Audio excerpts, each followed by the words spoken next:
I can't say that it was about 10 years ago, but there is a point in one's career where you understand that total impartiality or total objectivity is something of a myth. And you may have heard from my colleague, Christiane Amanpour, her mantra, which essentially embraces this truism and says, be truthful, not neutral. And so I feel that part of the dilemma or the tightrope that we are walking at the moment as journalists is about understanding and accepting that we do bring our own biases and our own narratives to any given story. But at the same time, having enough self-discipline and restraint and curiosity to make sure that we don't just fall back on what might seem or feel like the easy or obvious narrative, that we do continue to probe, that we do continue to ask the hard questions, that we do continue to hold people in power accountable, whatever side they may be on. And that, I think, is a real challenge for us as journalists. And I think that challenge has been amplified to an incredible extent by the rise of social media. Because the kind of nuance I'm talking about, the kind of moment for pause and reflection and questioning and building up a better and bigger picture and giving a more coherent and nuanced viewpoint of a story, that has been completely washed out or drowned out by the noise of social media, which promises people something much more seductive. It promises them that in 30 to 40 seconds, I'm going to boil years of history and complexity into a short, pithy, hot take that's going to make you feel outraged and emboldened. It's going to make you feel like you know what you're talking about, and you're going to take that away, and I'm going to call it absolute truth, that thing. And there is no challenging that narrative. There is no discussion of both sides. There is no room for introspection or holding space for people with opposing viewpoints that maybe challenge the way we see or understand something.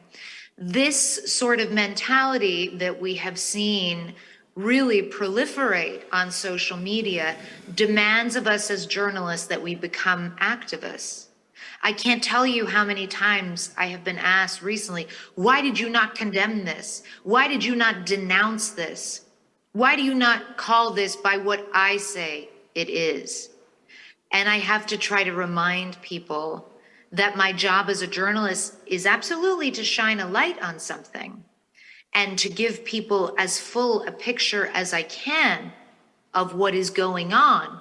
But it is not my job to shout at people, you should be horrified by this, or this is terrorism, or this is heroism, or whatever it may be that I'm expected to extrapolate. My job as a journalist is to let you arrive at that conclusion for yourself, if that's the conclusion you're going to arrive at. And that distinction between journalism and activism has been eroded in a way that I think has frankly become very dangerous and has made it incredibly difficult as a journalist. I can't tell you how many times I've been told, you need to choose a narrative. You need to pick a narrative. What's your narrative on this? And I have to explain to people that ideally, as a journalist, I shouldn't really have a narrative.